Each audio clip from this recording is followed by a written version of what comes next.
So welcome back everybody to this episode of The Clare Lens. I'm delighted today to be joined by fellow Clare woman, Clare Liddy, and Cork man, Limerick Eoin man. Keary. Oh Oh, God. you're Limerick. Oh, Jesus. That's a serious I have to mistake for clarify me. that one. Why did I think you were Cork? Because you went to Everybody college. does.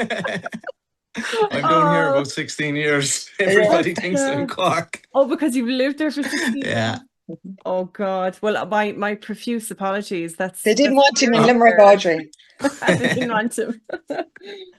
And so Claire is the founder and CEO of Neart Núr, and Eoin is the chairperson.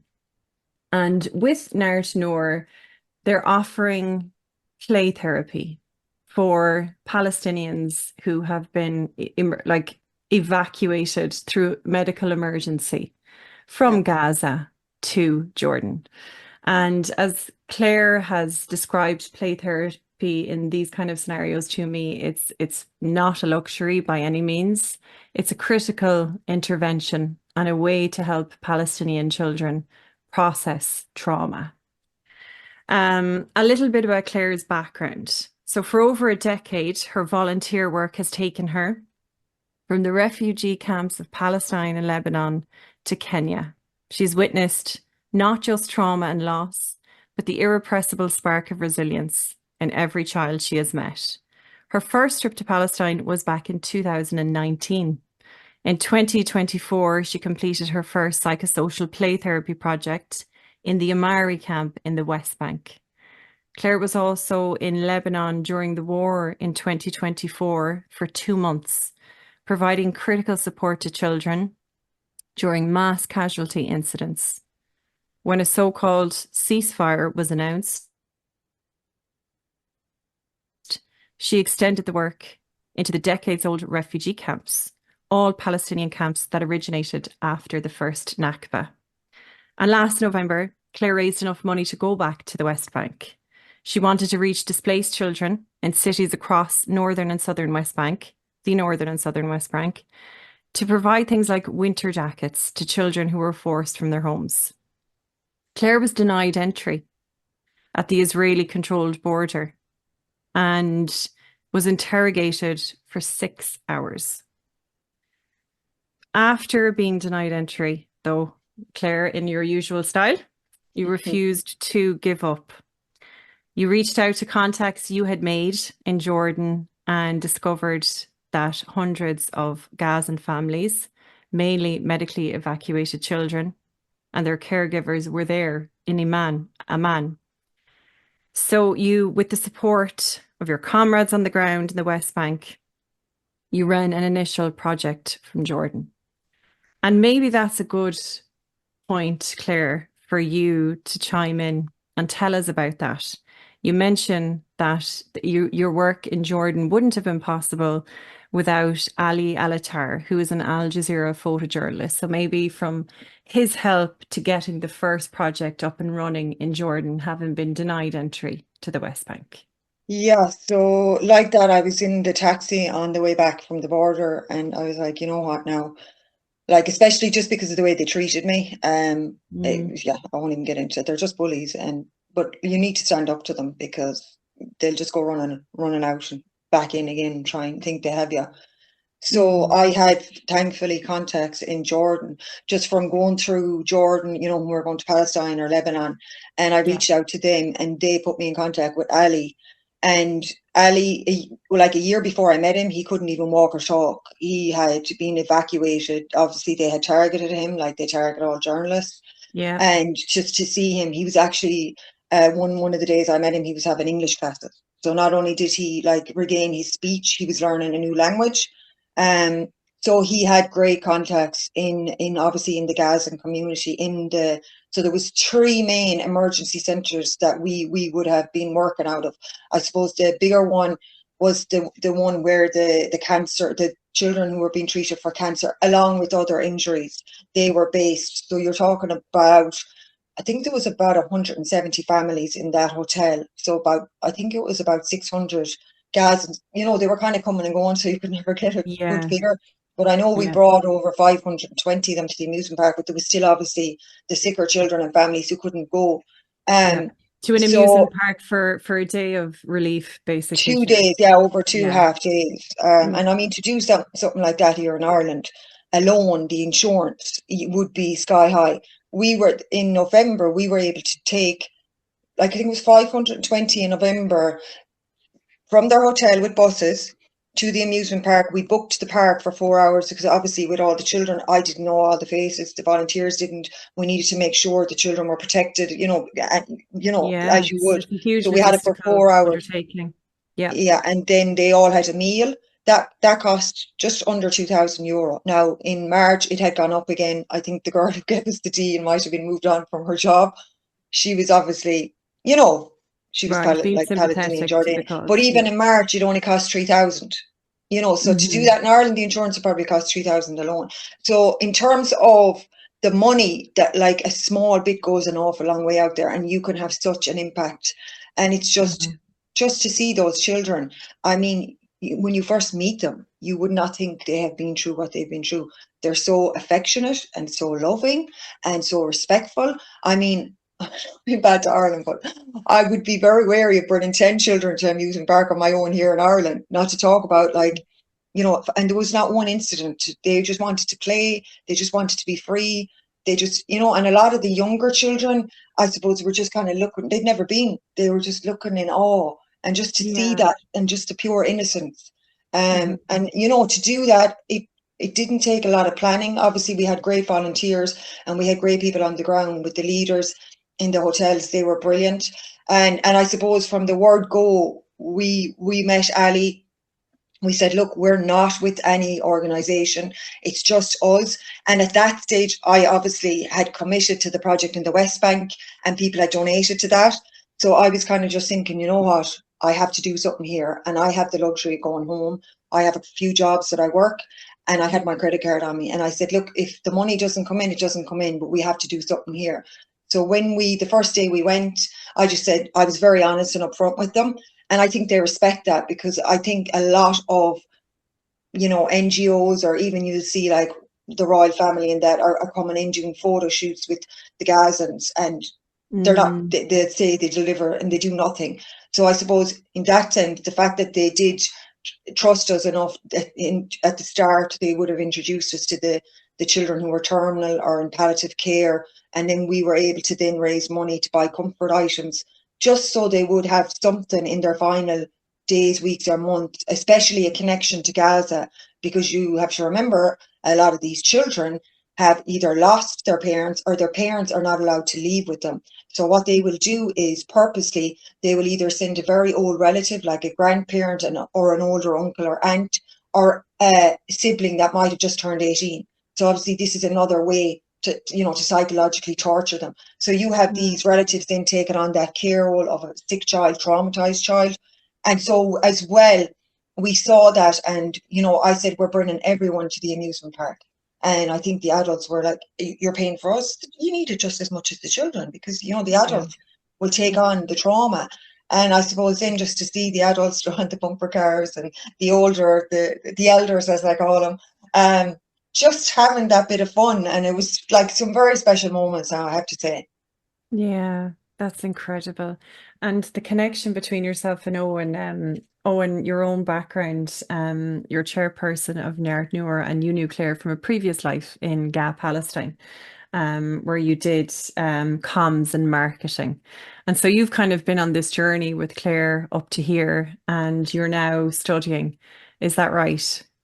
Yeah, my bio. How do you follow Claire Yeah, there? That was yeah.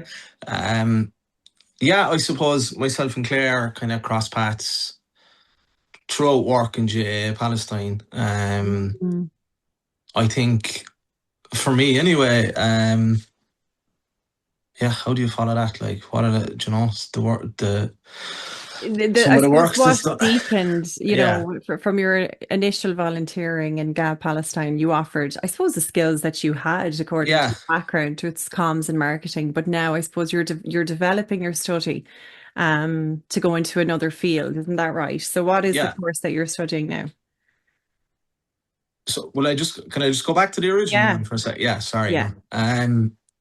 Yeah, so I suppose myself and Claire cross paths on the Palestine project. I got involved in that. I think I'm a bit of a Johnny come lately. I was one of these people, I suppose like a lot of people, I didn't really get involved in Palestine solidarity out of the gate. I didn't it was always something it was always something that was on my mind. It was always something I kind of spoke about, but Yeah. I suppose I never I kind of got to a point with it, a point of frustration where, I was where do you go with it? Where do you go with the frustration you're seeing? Where do you go with the kind of powerless you're seeing? And just involved in my social circle and stuff like that, I kind of took that leap and just got a bit more deeper involved in Palestine solidarity and going to marches, in doing different things like that. Yeah. And I suppose a big thing for me was, I suppose, a little bit of frustration, a little bit of powerlessness, a little bit of like there's nothing. The work that's done in Palestine solidarity movements is massive. It's vitally important. It keeps it in the public space and it keeps it in the media. But for me, I wanted to find a way to. I just wanted to find a way to actually really make a difference. Do Yes. something that Yeah. A was material difference. a Yeah. material difference in people's Mm. lives, I Yeah. suppose. And that's a really, like, when you have so much barriers in front of you, um, we all know about them. Like, how do you actually Mm. do that? And I suppose I got involved in various different things around Cork. I got involved with the Palestine project, and I suppose for me, that was the first time that I was doing all this work, and it was cutting through, and it was making a Mm. difference, and we were getting videos back of the kids in the West Bank. And it was really cutting through, and it was really empowering. Mm.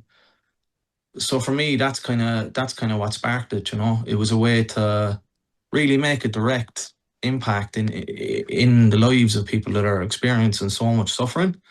So that's kind of how I crossed paths with Claire. Yeah. Beyond that, I think we tried numerous different kind of projects and stuff like that. And like Claire described, this Neart Núr project kind of came about. It just kind of came about, from the trip to the West Bank, and Claire reached out, and we saw if there was this, could I put some content out there? And see what I could do? And Yeah. yeah, it just came about naturally, from that. So Claire's something else, what a woman to just make a difference, so yeah, It's a I'm team learning effort. all the You time. can't do it alone. Huh? No, but it's Team just effort. that, like, it's just that Yeah. way to Just read, to make that real difference. And I suppose, so for me, being involved with Claire, being involved in Neart Núr, has been that channel for me to really kind of, make all that, just what I'm doing, make a yeah. difference, so Yeah. that's how it And came about. yes, and I suppose what I was referring to in the beginning is that it kind of has changed the course of your path itself, in that you're studying youth and community work now at UCC. So Yeah, you've taken a full kind of, circle. yeah, but I mean that's it. I mean it's definitely going to be the kind of work that changes you on a personal level. Yeah, It's going to change your worldview. It's going to, you know, I think that that's just like a really kind of tangible sign of the transformation, I guess, it will have brought in you to kind of work and see. massively. I think, Yeah, like, one of the big things, I think, that for me anyway, like, I am not the same person I was. yeah, The situation in Palestine is just, like, I suppose it, like all of us, it just flipped my world upside down. same. I could say the same. Yeah. Yeah, yeah, Um, Makes me question everything. Made me question my politics. Makes me question my purpose makes me question everything, you know. And so I've gone from masters in marketing and commerce and every kind of, you know, to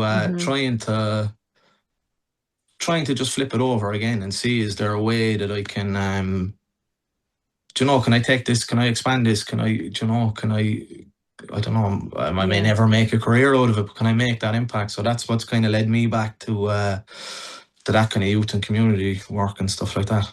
Yeah, yeah. And it's interesting, like I would have had a some time in copywriting and marketing myself after having studied journalism. And just to kind of make some income, because journalism, especially in the beginning, it's more a kind of a gig for rich people who can afford to just survive on bylines while they get going. So I always had to supplement that. But I think for me personally as well with Palestine, what has completely changed is my worldview and just kind of a very, very strong and determined anti-imperialist stance, socialist focus, and a focus on dismantling the systems that has caused this, you know, that is the source of oppression everywhere. And I think we're all finding our way since what I call the rupture, which was the beginning, you know, of our awareness, our deep and heightened awareness. The awakening, the great awakening. Yeah, absolutely. And like that's, I think there's a lot of people walking this path in different ways right now. And I think what's really important with what you guys are doing is, like Claire in particular, you face so many obstacles. I don't even remember which time it was that you were It was over when I was in Lebanon.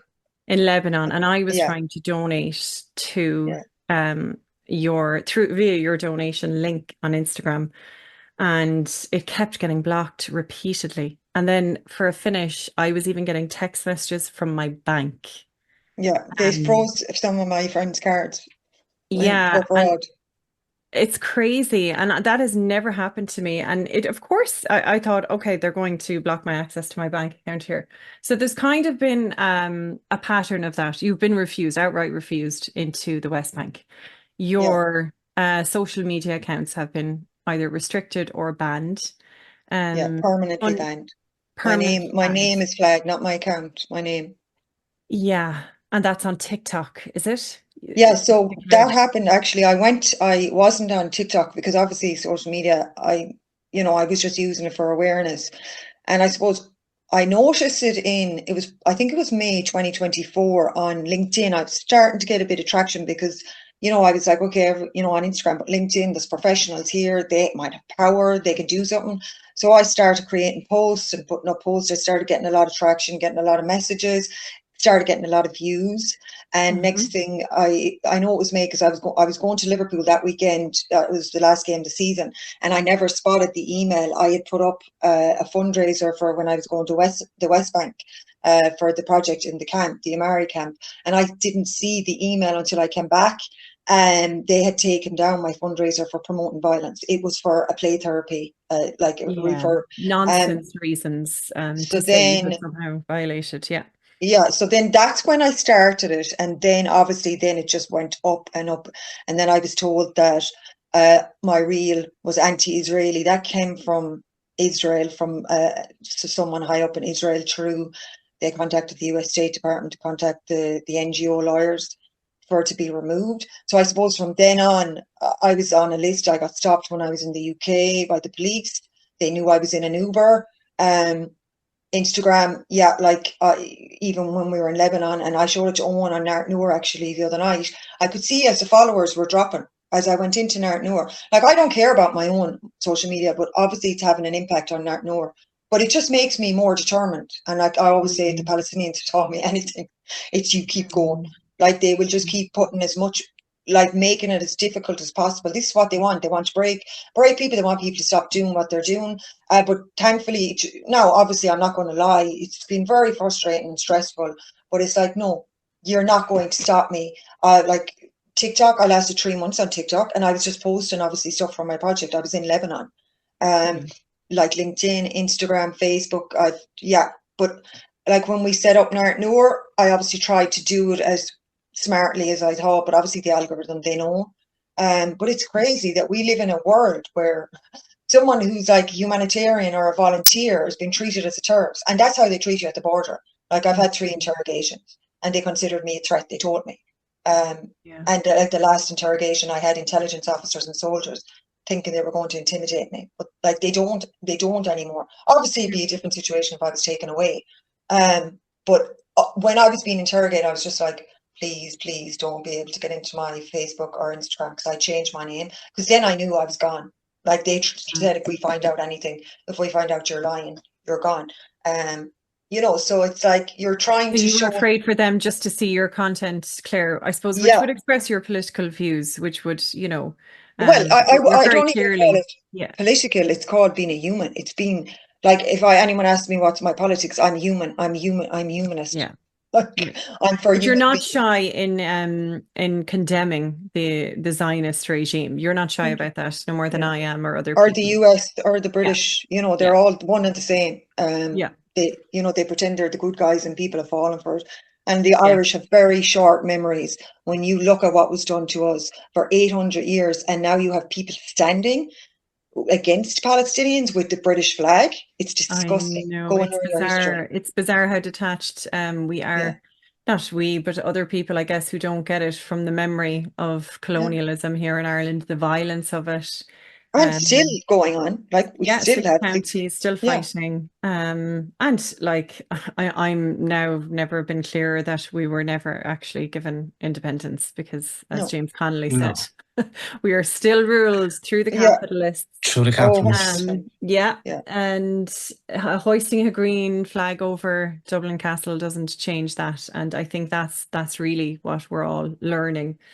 Um, but Claire and Owen, the focus now to get Neart Núr up and running in Amman. You've made some connections with partners over there. That's in process. We can't talk about who that is, but yeah, it's a local partnership. And the idea is to build this play centre in collaboration with the community that it's going to serve. And I love that you have in Neart Núr nothing about us without us. yeah. That's really beautiful. And the idea is to get a play centre up and running, and ideally, with everything going right, to have your first camp. Is that what you call it? A camp? Summer camp. Summer So camp we're doing a big summer in camp. Yeah, August. In yeah. August. No, it's been brought forward now to Yeah, July. it's Oh, August. very So good. not Ambitious. the partner. You know, we had a meeting with the partner to say because of the heat in August. So yeah, the pressure is on. The Well I'm and not gonna lie. truly. Yeah. Yeah. But So what is the focus now, guys, ahead of that? Because we're in May now, we're at the beginning of May. So yeah, July Cha-ching. yeah, it's yeah, I suppose. fundraising. We need fundraising, and tell us the fundraising and tell us what it's going to do. Yeah. Oh, do you want to talk about that? Yeah. Yeah. Where are we at? Where's the project at? I suppose like Claire kind of spoke about, we've put together a great team. We've some great volunteers. We've made massive inroads in Jordan with the partners. Claire was over there recently, like, and the body of work that came back from that alone was it's just incredible, the work that can be done. So I mean, all the pillars are there. Mm.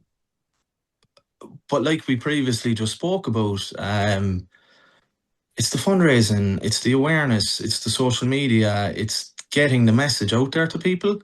Yeah. Like we were looking at, we put up a post a couple of days ago about one of the kids over there and his journey and his recovery, and I was showing Claire. It's just kind of give you a picture of what we're kind of up against, you know.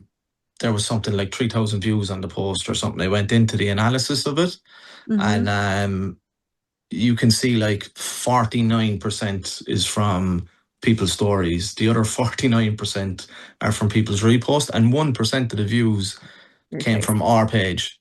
So it's So like severely this limited reach. That's a shadow severely, ban. yeah, That's evidence. That's all yeah, the evidence you need of a yeah. shadow ban. The It's only reach it's getting is through the goodwill of the people who are sharing yeah. it in stories. So Great.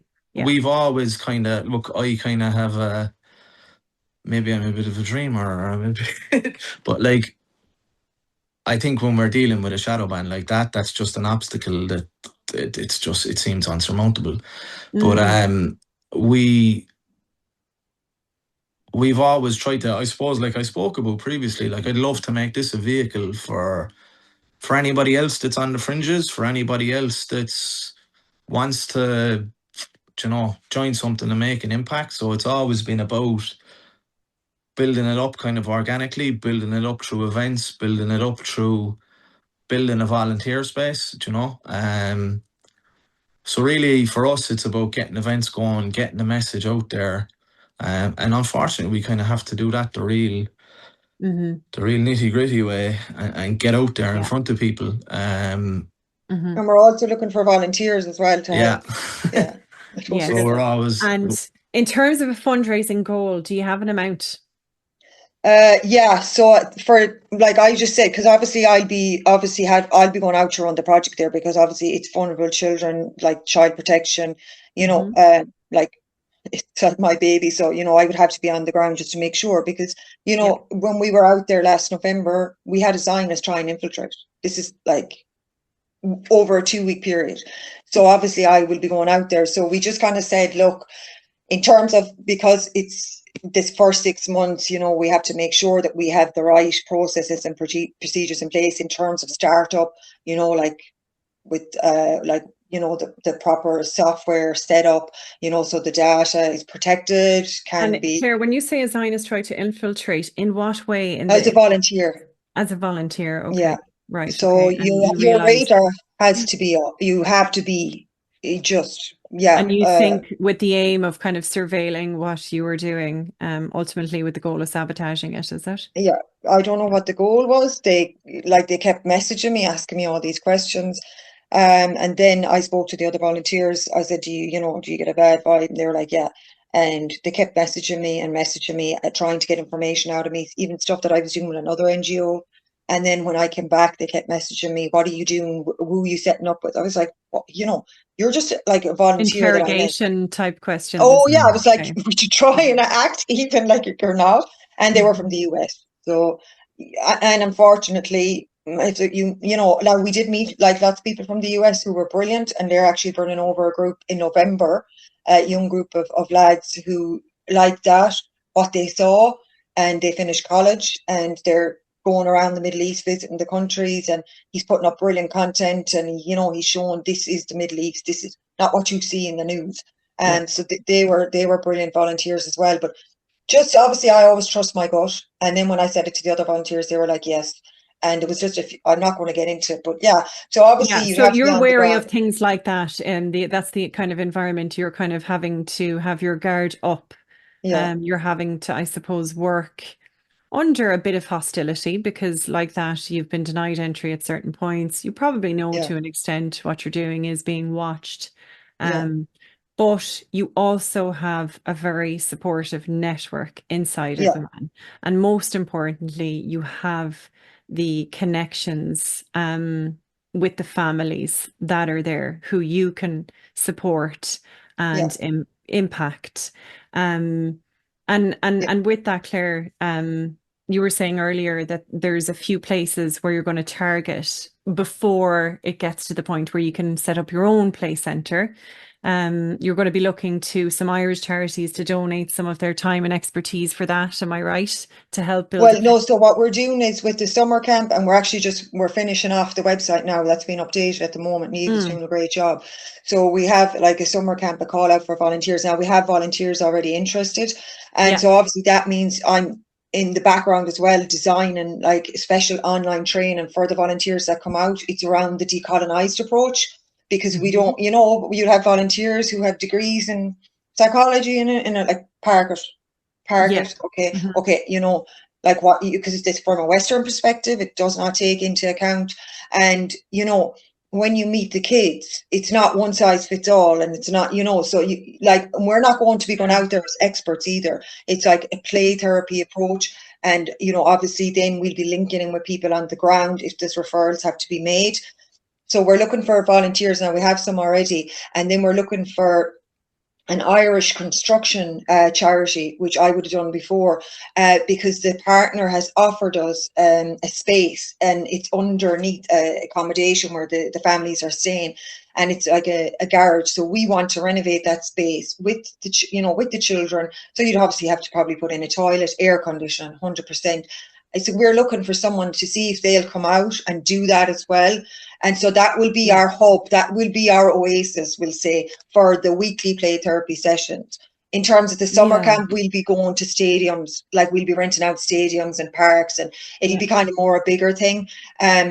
Just because of the heat that our partner was saying, they want the summer camp to be in July. It puts a bit of pressure on. But look, but I imagine the heat in August is prohibitive. So there's two things. There's a lot happening simultaneously, but the most imminent thing is getting funds for the summer camp. And a little bit more longer term is to the funds for the play centre and the support with that.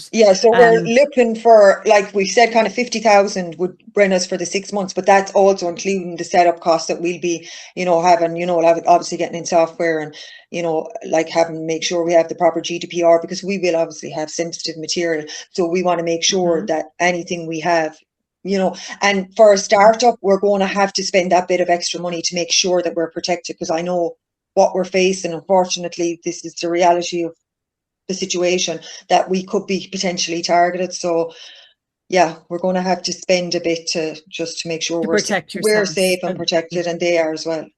The partner that you'll have on the ground there. And tell us a bit about the families themselves, the Palestinian families, and I suppose their situation, having left Gaza under kind of medical emergency conditions, a kind of a trauma that would be very difficult for us to understand in the lives we live by comparison, and what you're helping them kind of deal with or face. So I don't have enough words to describe the Palestinians at this stage. It's like that, and that's probably our hope as well with the project. Sorry, now I'm getting sidelined. Is that people who might be inquiring about, what's this about, mightn't be paying attention, will come out and meet these, and I'm telling you, it is a life-changing experience. If you meet one family, I know you're seeing stuff on your phone and on TV, you will meet the people, you will hear their stories, and they're like, it's a lot worse than what you see on TV. And I mean, it's harrowing, it's horrific, but then just to see their determination, their resilience, and how loving and welcoming and like family orientated they are. And the opposite of what the media try, like just think of the opposite when anytime the media try, and paint this picture, it's the total opposite. Even like the young children, like, obviously I don't have much Arabic, but like the toddlers, when I'd come into the hotel, they'd see me and they know, oh, we're going playing, and they'd be pulling out my pants, just to try and get me to go over, because anytime I went to the hotel, they'd descend down. And then the boys would be football, stadium, like the few words they knew. And I suppose that was great when I went back the second time, because they were just like, oh, there was hugs. One of the kids knocked me because they ran at me so quickly, even the elders were, Claire, the elder men were down the corridor having coffee. And I was like, are they calling me? Obviously I'd be culturally aware. And they were, Claire, come. And, it's like if they treat you like family then.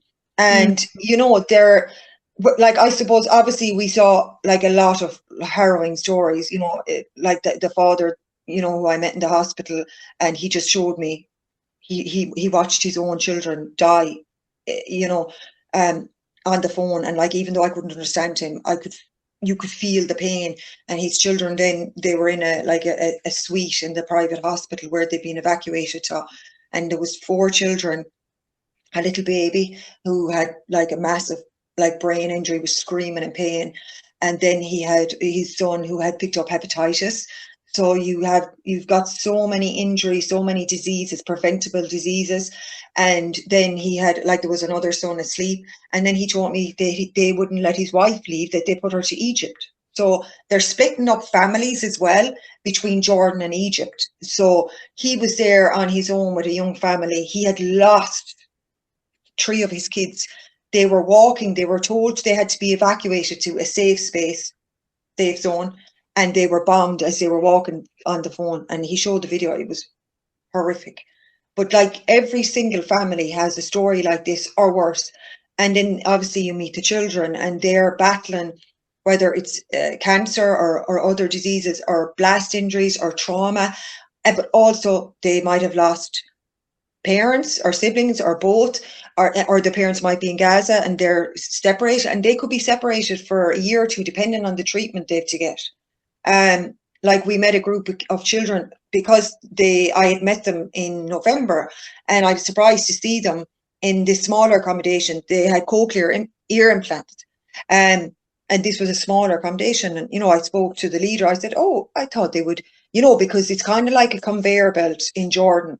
Treatment, bang, back to Gaza. It doesn't matter if you don't have a home or if there's no medical facilities there, or there's no water, bang, back you go." Okay, obviously they want to go back to Gaza, that's their home, but why don't you make sure that they have what they need before you send them back?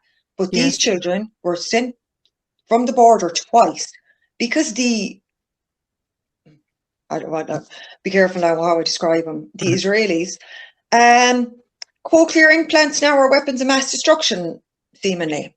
Yeah, they told them they had to remove the implants, or they wouldn't be let them back into Gaza. That happened twice. Nonsense. So yeah, that's, but the families, like when you meet the kids, they just want to play. They just want, they want attention, they want to play because they're stuck in the hotel rooms. There's not many, like Amman, it's not a walking city. There's not many parks. Like we're used to green space. You have to go and book somewhere, like to play a proper game of football, so, and then you have to get buses. So they don't have the luxury. We just walk to the park. They don't really have that. And then if there is a space nearby, it's always very busy.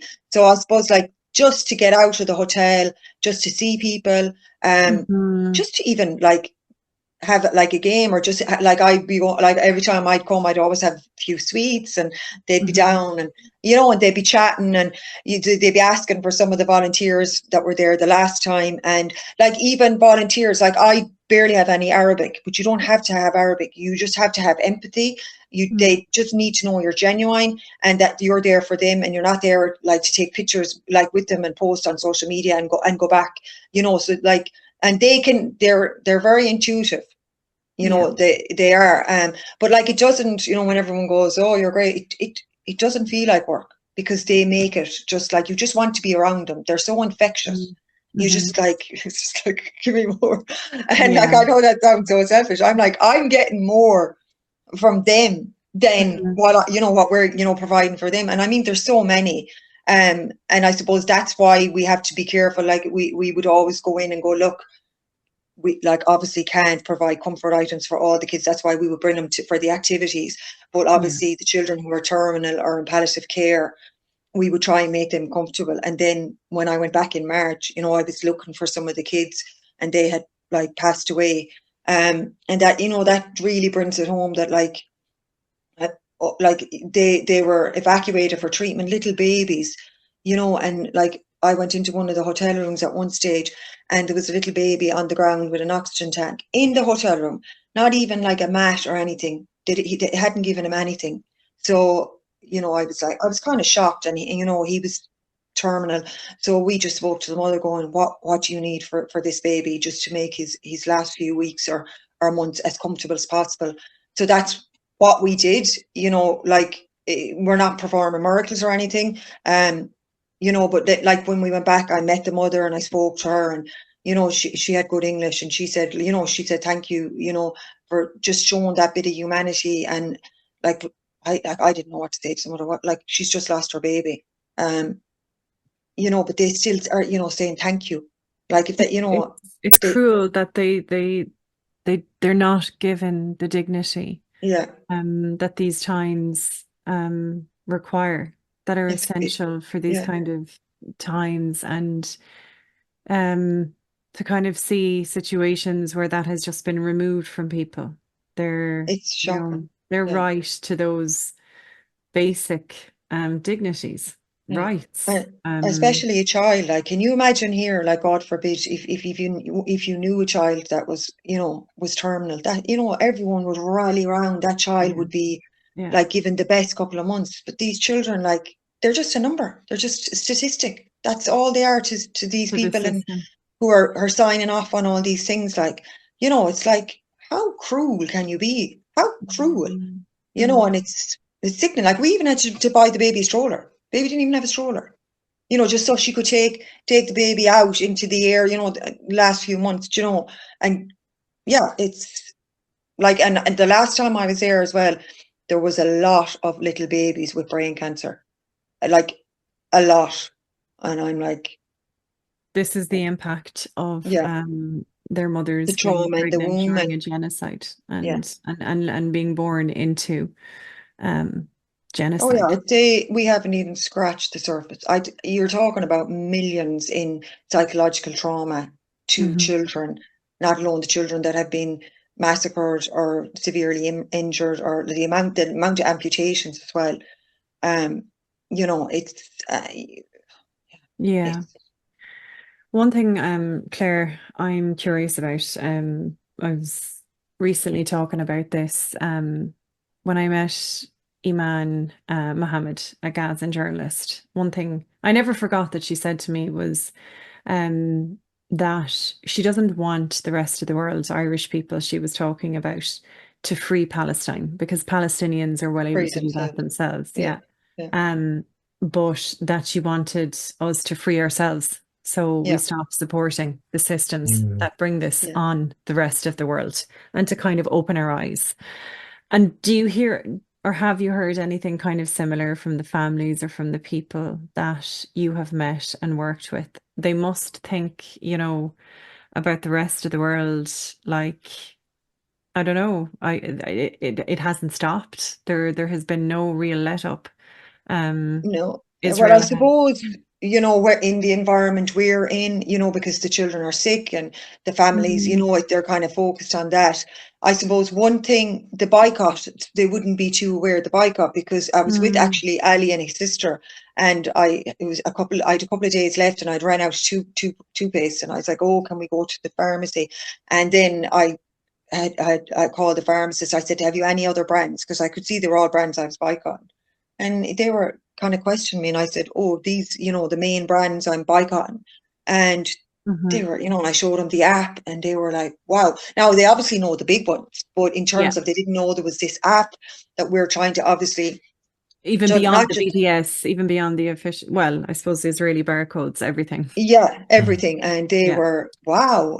You know, because they knew the McDonald's, they knew the Coca-Cola, Hmm. you know, and obviously, even in terms of that, into the West Bank, the Israelis have made sure that no other brands can go into them, you know, that they have to drink them. But I suppose it's to show that, like, okay, there is people out there who are like trying to do their little bit, you know, not like we discussed, like, you know, and Mm. not everyone is doing their bit. Like, if you see the queues at McDonald's, it's disgusting. I know. I know. And the amount of, like, people drinking Coca-Cola, it's like, and but some people that I've spoken to, even in work here, you know, when I said something about boycott, huh, what's she on about?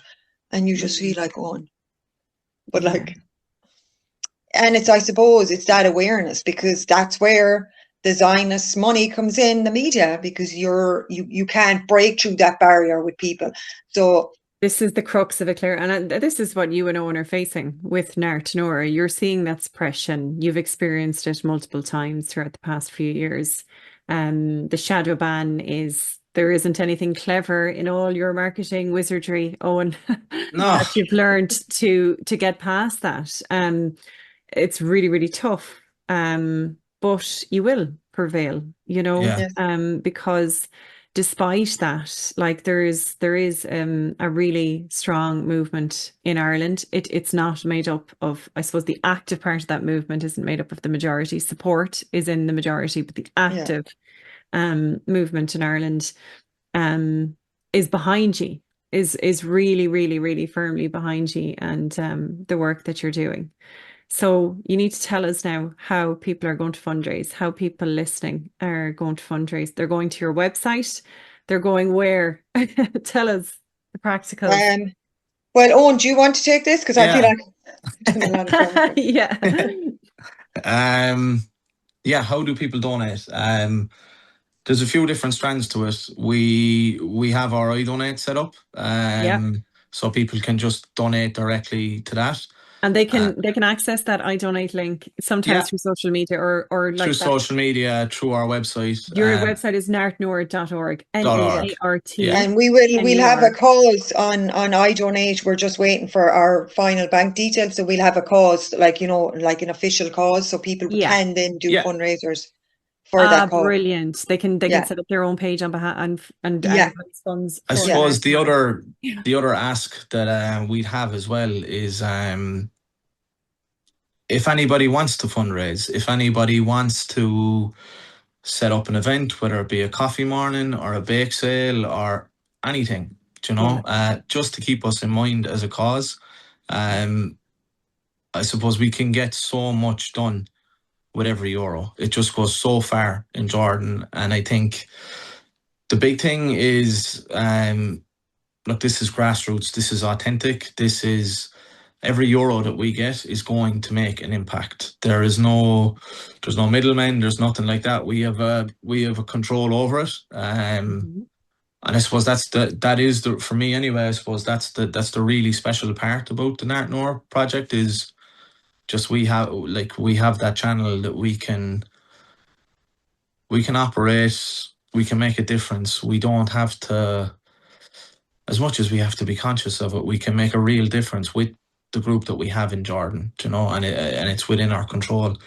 So I suppose every penny that's made is appreciated, and every penny that's made really does make a difference, and it goes a mile.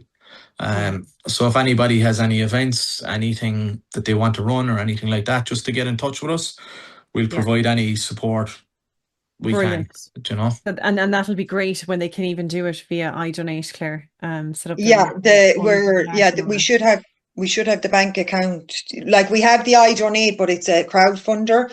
So then we'll have the cause once we get the bank details. I'm hoping to have them by tomorrow, but possibly Monday. Yeah, in the next few weeks. But that doesn't need to hold anyone back. It's just going to make it easier down the line. In the meantime, anyone can do anything. And we're also looking for volunteers for the summer camp. And then, you know, if you're going out, then you do like I know from volunteering on humanitarian missions, you do your own fundraiser.